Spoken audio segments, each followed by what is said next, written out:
মানুষ খুবই প্রত্যয়ী হয়েছে, আশাবাদী হয়েছে। তারা মনে করে পুরানো জীর্ণ যা বাদ দেওয়া উচিত, সেই রকম একটা দেশ বদলে আমরা নতুন বাংলাদেশ করতে পারবো।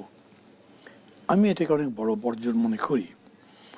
তবে ধরেন মানুষের আকাঙ্ক্ষা থাকলেই তো হলো না। এরকম আকাঙ্ক্ষা তো স্বাধীনতার পরেও হয়েছিল, এরকম ভাষা আন্দোলনের পরে হয়েছিল, বড় বড় আন্দোলন যত হয়েছে, এরশাদ বিরোধী আন্দোলন বা শিক্ষার আন্দোলন 1970। কিন্তু পরবর্তীতে সেটা ট্রান্সলেট করেনি ইন্টু রিয়েলিটি, বিকজ লিডারশিপ এইটাকে সেই জায়গায় নিয়ে যেতে পারেনি। এখন এই 6 মাস সরকার দেশ চালিয়েছে, আমি মনে করি হানিমুন পিরিয়ড ওভার। এখন আপনি বলতে পারেন যে আসলে কীরকম হচ্ছে, সংসার কি সাজাতে পারছে, সুখের সংসার হবে, কীরকম হবে, এগুলো যদি বলেন তাইলে আমি এইখানে অর্জনের হার এমন কিছুই দেখি না। মানে ধরেন বেশি করে বলা হয়েছে কি আমরা যে বদলাবো দেশটা, সেটা সংস্কারের মাধ্যমে, রেভলিউশনারি ওয়েতে না। অন্তত ডক্টর ইউনূস সেটা বলেননি।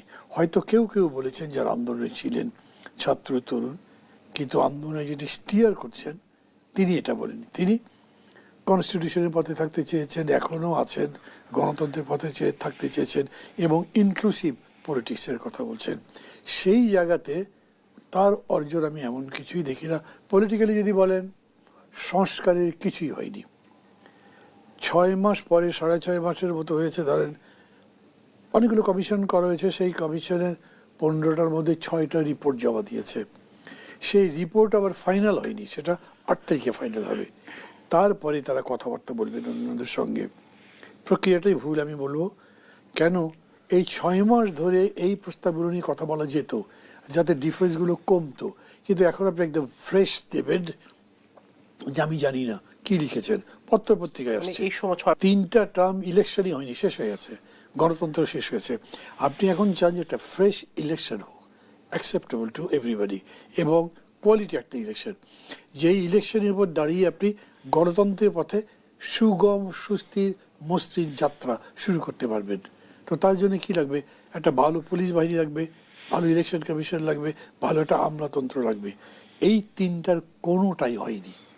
একটা আইজি চলে গেল, তার বদলে একটা আইজিকে নিয়ে আসলেন, এটা তো সংস্কার নয়। সংস্কারের সাথে গুণের প্রশ্ন জড়িত আছে, মানের প্রশ্ন জড়িত আছে। ওই দিকে যদি দেখেন তাহলে কিছুই হয়নি। এই যে এতগুলো প্রস্তাব আসছে না, আমার কাছে একটা প্রস্তাব ভালো লেগেছে, যেটা অ্যাডমিনিস্ট্রেটিভ কমিটি দিয়েছে, যে 4টা কী বলে এই ডিভিশনগুলোতে হাইকোর্টের সার্কিট বেঞ্চ দেওয়া হোক, আর উপজেলাগুলোতে বিশেষ আদালত করা হোক, যাতে বিচার ব্যবস্থা জনগণের দোরগোড়ায় পৌঁছে। এটা একটা পজিটিভ স্টেপ পড়ে রয়েছে। আবার বাকিগুলো যাই দেওয়া হয়েছে সবই বিতর্কের মধ্যে পড়বে বলে আমি মনে করি। আর ডক্টর ইউনূস বলেছেন যে যদি ঐক্যমত্য না হয় তাহলে আমি কোনো কিছু করবো না। তো আপনি 4টা প্রদেশই বলেন, বাইক্যামেরাল লেজিসলেচার বলেন, তারপরে সংখ্যানুপাতিক ভোট বলেন, সবগুলোতে বিতর্ক হবে। আমি বড় মাপের বিতর্কে যাচ্ছি না, যে এটা কোন ক্যারেক্টারের কনস্টিটিউশন হবে, কী নামে দেশ ডাকবেন, ওইসব বিতর্কের মধ্যে যাচ্ছি না, কারণ ওগুলো তো একদম সরাসরি। কেউ বলবেন ইসলামিক রিপাবলিক হবে, কেউ বলে সেকুলার হবে, অত দূরে আমি যাচ্ছি না। তারপরেও যেগুলো আছে সেই জায়গাগুলোতেও ঐক্যমত্য হওয়া এত সহজ হবে না, কিন্তু যে জায়গাগুলোতে হতে পারে সেই জায়গাতেও তারা কোনো কিছু করতে পারেন নাই। অথবা ধরেন আরেকভাবে বলি আমি কথা শেষ করব, যতগুলো রিটার্ন প্রস্তাব দিয়েছে বিভিন্ন পার্টিগুলো, আপনি সবগুলো একসাথে করেন, তার মধ্যে পড়তে পড়তে বুঝতে পারবেন না যেখানে 3000 প্রস্তাব আছে তার মধ্যে 30টা কমন আছে। 30টা করেন আপনি। এখন বলে যে 30টা মিলেছে আমরা করতে যাই, তা কিন্তু করছেন না। আপনি আবার আমি আপনার কাছে আসবো, যারা রুহিন হোসেন প্রিন্স, আপনার কাছে আসি। বা স্বৈরাচার বিরোধী আন্দোলন বা গত 15 বছর আপনারাও মাঠে ছিলেন, স্বৈরাচার বিরুদ্ধে বা গণতন্ত্রের পক্ষে কথা বলেছেন।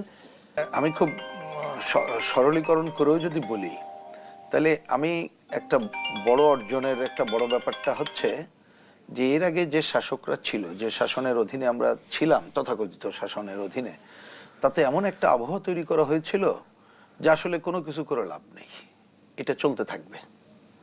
তা তার জন্য একটা ভয় রাজত্ব তৈরি করা হয়েছিল এবং এমন নিষ্পেষণের ধারা তৈরি করা হয়েছিল, মানুষ যেন ওর বাইরে আর কিছু ভাবতে পারে না।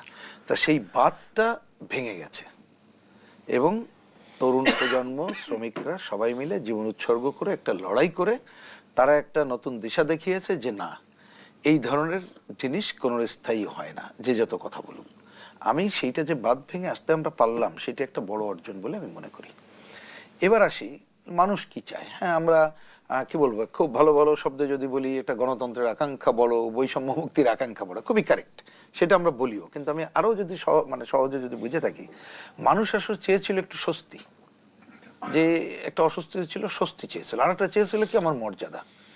সে ভয়ের রাজত্ব করে, ভোট বন্ধ করে তাকে মর্যাদাহীন করে রাখা হয়েছিল। তাহলে এইটুকু যদি আমি মোটা দাগে ধরি, তাহলে এই 6 মাসে এই অর্জন নিয়ে তো খুঁজে পাওয়া যাবে না। খুবই সহজে যদি বলি, খুঁজে পাওয়া যাবে না। আপনি দেখেন, স্বস্তি, মানুষের এই সময় কিন্তু কর্মহানি ঘটেছিল, মানুষের প্রকৃত আয় কমে গেছিল, কোভিড টোভিড নানা কারণ এবং বাস্তব কারণে, দুর্নীতি, লুটপাট একটা অপরাধিত ক্ষেত্র ছিল। তা সেই জায়গায় অন্ততপক্ষে জিনিসপত্রের দাম, আইন শৃঙ্খলা পরিস্থিতি, সেটা একটা আস্থায় আসবে বলে ধারণা ছিল। তো প্রথম দিকে আসে নাই, সময় বলছেন, কিন্তু 6 মাস তো কম সময় না, কারণ সেটি তো স্বস্তির কোনো কারণ দেখি নাই। মর্যাদার কথা যদি বলেন, দিন যত যাচ্ছে ভয়ের রেশটা কিন্তু কমেনি নানাভাবে। আপনি যে যত কথা বলুক না কেন, দেখবেন একটা নতুন মাত্রার ভয়ের জায়গা যেন তৈরি হয়েছে। কেমন ভয়? আমি যদি বলি, এই যে সর্বশেষ যখন আমরা কথা বলছি, আপনি দেখবেন যে এই ধানমন্ডি 32, যেটা আমাদের ইতিহাস ঐতিহ্যের অংশ, সেইটাকে যেভাবে ঘোষণা দিয়ে ভাঙচুর করা হলো। হ্যাঁ, নিশ্চয়ই শেখ হাসিনা বিদেশে বসে যেভাবে কথাবার্তা বলছে, যে ধরনের উস্কানিমূলক কথা বলছে, তা মোটেই গ্রহণযোগ্য না। এটা নিয়ে কোনো আনকোশ্চেন, এবং তার জন্য বিচারের সম্মুখীন করতে গেলে ফিরিয়ে আনার জন্য যা যা করার সেটা করতে হবে, এবং এই দেশে বসে যাতে কিছু না করতে পারে আমাদের দেশের বিরুদ্ধে, তার জন্য আমি অন্য কাজ করব। কিন্তু যেভাবে এটাকে গুড়িয়ে দেওয়ার কাজটা হলো, এবং যেভাবে মেশিন ব্যবহার করে, এবং তারপরও আজকে পর্যন্ত বিভিন্ন জায়গায় এই ঘটনাগুলো ঘটছে, এবং একটা তথ্য তো দেখলাম প্রায় 35টা জেলার উপরে এইসব ঘটনা ঘটছে। তো এইটার মধ্য দিয়ে খালি ওই ঘটনা না, মানুষের মধ্যে কিন্তু একটা ভয়ের ধারা তৈরি হচ্ছে। আপনি দেখবেন ছাত্রদের এক অংশ, সৈন্যরা বিভিন্ন জায়গায় যা করছে তাই। এবং আপনারা স্বীকার করেন না করেন, আমি তো দেখি যে পত্র পত্রিকা অন্যান্য জায়গায়, হ্যাঁ হয়তো কাগজে কলমে সব ঠিক আছে, কিন্তু নানা ধরনের এই ধরনের ভয়ের মাত্রাটা কিন্তু আছেই। এটা অস্বীকার করার কোনো কারণ করতে পারেন, কিন্তু আমরা দেখছি। আপনি এমন কি ধরে নেন, পুলিশ থেকে শুরু করে অন্যরা তাদের ভূমিকা নেওয়ার বিষয়টা বলে, আর্মিও ওইখানে গেল, যেভাবে ভুয়া ভুয়া বললো, চলে আসা হলো। তো বিষয়টা কি, মানে আমি যে পুরো পরিস্থিতিটাই ওই একটা ঘটনা দিয়ে আপনি মূল্যায়ন করতে পারবেন, ওর প্রতিক্রিয়াগুলো কিন্তু এই ধরনের হচ্ছে। যাই হোক, এটা প্রসঙ্গক্রমে আমি বললাম যে এই ঘটনাগুলো ঘটছে, তার মানে এই ঘটার মধ্য দিয়ে হচ্ছে যে জনমনে যে স্বস্তি ফিরিয়ে আনা, মানুষের মর্যাদা ফিরিয়ে আনা, এই কাজ হচ্ছে না। অনেক ঘটনার মধ্যে এটাও বলা দরকার। একটা ঘটনা আমি পজিটিভের জায়গা প্রথম দিকে এটা বলা দরকার ছিল, সেটা হচ্ছে যে আমাদের মানুষের মধ্যে যে একটা পরিবর্তনের আকাঙ্ক্ষা, সংস্কার শব্দটা প্রচলিত হয়ে আসছে, সেই আকাঙ্ক্ষা, এবং হচ্ছে যে এই যে কতগুলো যে কি করা যায় না যায়, যে কথাগুলো অনেকদিন ধরে ছিল না, সেই কথা বলার আকাঙ্ক্ষা তৈরি হয়েছে। কিন্তু আপনি দেখেন যে সংস্কারের কথাটা বলে 6 মাসের মধ্যে আমাদের তো একটা বড় কাজ ছিল, যে নির্বাচিত প্রতিনিধির হাতে ক্ষমতা কিভাবে ফিরে দেওয়া যায় সেই কাজটা করতে, এবং সুনির্দিষ্ট তারিখ বলতে হবে। আজকে আপনি এখানে ভূমিকা উল্লেখ করলেন যে আমাদের প্রধান উপদেষ্টা বিদেশি গণমাধ্যমে এটা বলেছে, উনি সুনির্দিষ্ট করেছে যে ডিসেম্বর, মানে আজকেই যদি আপনার কথা শুনে বুঝলাম, হ্যাঁ, যদি সুনির্দিষ্ট করেন, যথেষ্ট সময় একটা সুষ্ঠু গ্রহণযোগ্য ভোটের জন্য যা যা সংস্কার করা দরকার ওইটা করে কিন্তু ভোট চাই, ওইটা না করে কিন্তু ভোট আমরা চাই না, কারণ ভোটের ব্যবস্থাই তো ধ্বংস হয়ে গেছিল। এবং সেইটা করা, যদি আমাকে জিজ্ঞেস করেন 6 মাসে, আমি তো বলি যথেষ্টই, খুবই করা যেত। কি, আমি একটা উদাহরণ যদি দেই, এটা আমরা কিন্তু প্রথমেই বলেছিলাম, যে সংস্কার কমিটি করা হয়েছিল তাদেরকে যদি বলা হতো এরকম করে যে আপনারা রিপোর্ট দেওয়ার আগে বিভিন্ন রাজনৈতিক দলগুলো, আমি এটা এই কথাটা বলতে চাই এই জন্য, কারণ একাধিকবার আমরা এই বিকল্পগুলো পরিষ্কার বলেছিলাম, এটা করে নাই, না করে বরঞ্চ আমি দেখতে পাচ্ছি যে 2-1টা এমন এমন কথা তারা সামনে নিয়ে আসছে, প্রধানত সংবিধান সংস্কার, বা ধরেন প্রশাসনের অন্যান্য জরুরি সংস্কার আছে, কিন্তু প্রদেশ অনেকগুলো কথা আসতে পারে, আমি আশা নিয়ে আপত্তি করছি না, কিন্তু দেখা যাচ্ছে ওইটাই প্রধান বিতর্ক চলে এসেই এইটাকে অন্যদিকে যে ডাইলুটেড হয়ে যাচ্ছে।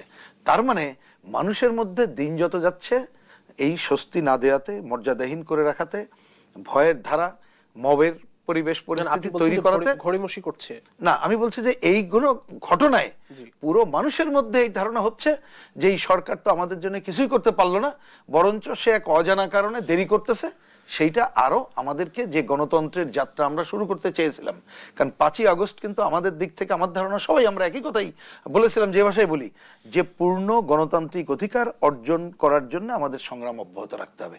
সেই সংগ্রাম আগের মতো মারদাঙ্গা সংগ্রাম না, কিন্তু আমরা ওইখানে আছি, কিন্তু মানুষ এখনো তার কোনো রেখা দেখতে পাচ্ছে না। জি, ধন্যবাদ। আমি আসবো একটি বিরতি থেকে ফিরে এসে। প্রিয় দর্শক, সপ্তাহে দেশে নিচ্ছে একটি ছোট্ট বিরতি, ফিরছি একটু পর, সঙ্গে থাকুন। এই কথাটাকে কত সিরিয়াসলি নিতে হবে তা তো আমি বুঝতে পারছি।